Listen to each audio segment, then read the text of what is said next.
चलिए आज बात करते हैं शक्ति और दौलत के उन दो रास्तों की जो अक्सर हमारी नजरों से छिपे रहते हैं। एक रास्ता है बहुत ही सावधानी और रणनीति का और दूसरा रास्ता है समर्पण और विश्वास का। आइए इन दोनों को जरा गहराई से समझते हैं।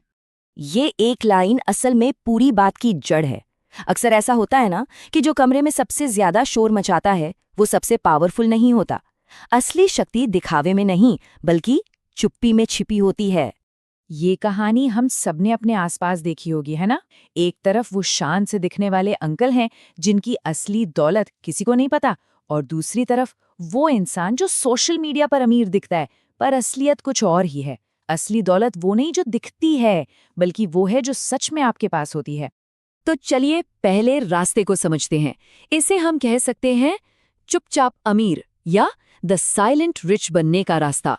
और ये कोई नई बात नहीं है, ये एक ऐसी फिलॉसफी है जो लगभग 500 साल पुरानी सोच पर टिकी है। जी हाँ, इन आइडियाज की जड़ें जाती हैं 500 साल पहले मैकियावेली की मशहूर किताब द प्रिंस में। उन्होंने ही समझाया था कि असली ताकत कैसे काम करती है और सबसे जरूरी बात उसे कैसे छुपा कर रखा जाता है। तो ये फिलॉसफी आखिर है क्या? इसके नियम क्या हैं? समझिए कि ये दुनिया में पावर हासिल करने के लिए एक प्रैक्टिकल गाइड बुक की तरह है।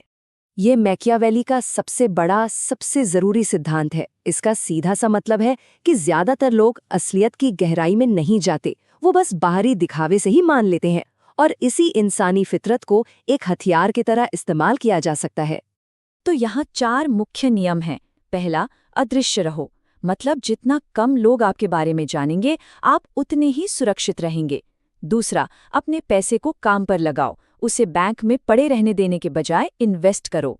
तीसरा, इनकम के कई सोर्स बनाओ ताकि आप किसी एक पर निर्भर ना रहें। और चौथा, अपनी दौलत को कानूनी तरीकों से और खामोशी से बचाओ। और इसे असल जिंदगी में कैसे अपनाना है? बहुत सिंपल है।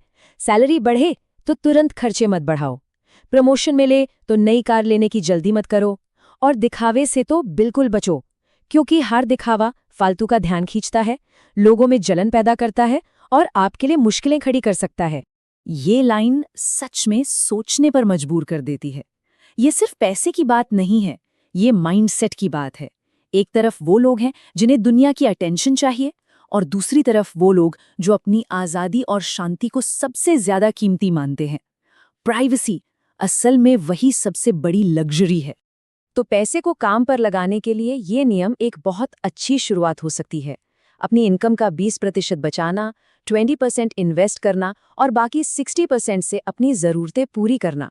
आज की दुनिया में जहाँ कुछ भी फिक्स नहीं है, ये छोटा सा अनुशासन धीरे धीरे आपकी फाइनेंशियल हालत को बहुत मजबूत कर सकता है। निर्भरता, ये शब्द सुनने में कितना सेफ लगता है ना, पर असल में ये एक जाल है। जैसे कोई राजा सिर्फ एक किले के भरोसे जंग नहीं जीत सकता, वैसे ही कोई भी इंसान सिर्फ एक नौकरी के भरोसे अपनी जिंदगी की जंग नहीं लड़ सकता। कोविड ने हम सबको ये बहुत अच्छी तरह सिखाया है। तो असली खेल सिर्फ सैलरी कमाने का नहीं, बल्कि दौलत का एक सिस्टम बनाने का है। दुनिया के बड़े बड़े अमीर लोग, चाहे वो जेफ बेजोस हों या अंबानी, वो सिर्फ एक बिजनेस पर नहीं टिके, उन्होंने अपनी इनकम के कई रास्ते बनाए। एक इनकम आपको जिंदा रखती है, लेकिन कई इनकम आपको असली आज़ादी देती हैं। अब एक पल के लिए रुकते हैं। यहाँ तक हमने एक बहुत ही रणनीतिक, एक बहुत ही प्रैक्टिकल रास्ते की बात की, लेकिन क्या हो अगर शक्ति और दौलत को देखने का एक और नजरिया भी हो, एक ऐसा नजरिया जो बिल्कुल अलग हो? अब चलते हैं एक बिल्कुल अलग दुनिया में, दूसरे रास्ते की तरफ। ये एक ऐसी फिलॉसफी है जो बाहरी दुनिया को कंट्रोल करने पर नहीं, बल्कि अंदर से जुड़ने पर जोर देती है। ये शक्ति का एक बिल्कुल ही अलग रूप है। ये एक लाइन एक अलग ही हकीकत की तरफ इशारा करती है। यहाँ दौलत का मतलब पैसा, जायदाद या पावर नहीं, बल्कि एक ऐसा आध्यात्मिक खजाना है जो कभी खत्म नहीं होता। ये उस महासागर की तरह है जिसमें से आप कितना भी पानी निकाल लें, वो कभी खाली नहीं होता।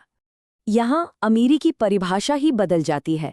देखिए, पहले रास्ते में ताकत थी चीज़ों को कंट्रोल करने में, छिपाने में। यहाँ ताकत है सरेंडर करने में। यहाँ समर्पण करना कमजोरी नहीं, बल्कि सबसे बड़ी ताकत है, क्योंकि ये आपको एक ऐसे सोर्स से जोड़ देता है जो आपसे कहीं ज्यादा बड़ा है। और इस आध्यात्मिक दौलत की सबसे खूबसूरत बात क्या है कि इसे कोई माप नहीं सकता। इसे मैकियावेली की दुनिया की तरह गिना नहीं जा सकता। इसकी गहराई को कोई नहीं समझ सकता, और यही बात इसे सबसे ज्यादा शक्तिशाली बनाती है। ये एक ऐसी दौलत है जिसे कोई छीन नहीं सकता, कोई चुरा नहीं सकता। तो अब हमारे सामने तस्वीर बिल्कुल साफ है। शक्ति पाने के दो बिल्कुल अलग अलग रास्ते। एक रास्ता दुनिया पर काबू पाने का है और दूसरा खुद को एक बड़ी शक्ति के हवाले करने का। चलिए इन दोनों को आमने सामने रखकर देखते हैं। तो देखिए, एक तरफ है राजकुमार का रास्ता, जिसका मकसद है दुनिया की दौलत और तरीका है सीक्रेसी और रणनीति। इसकी करेंसी है पैसा और पावर। और दूसरी तरफ है संत का रास्ता, जिसका लक्ष्य है मन की शांति और तरीका है भक्ति और समर्पण। इसकी करेंसी है प्यार, विश्वास और सुकून। ये लाइन हमें पहले रास्ते के असली मकसद की याद दिलाती है, और वो है विरासत। मैकियावेली के रास्ते का असली गोल सिर्फ अमीर बनना नहीं, बल्कि कुछ ऐसा बनाना है जो पीढ़ियों तक कायम रहे। और ये महान काम अक्सर खामोशी में ही किए जाते हैं। और आखिर में ये सवाल सिर्फ जानकारी के लिए नहीं है, ये हम सबके सोचने के लिए है। एक रास्ता बाहरी दुनिया को कंट्रोल करने का है और दूसरा अपनी भीतरी दुनिया में आज़ाद होने का। तो सवाल यही है कि हमारे लिए असली दौलत का मतलब क्या है और हम कौन से साम्राज्य बनाने का रास्ता चुनते हैं।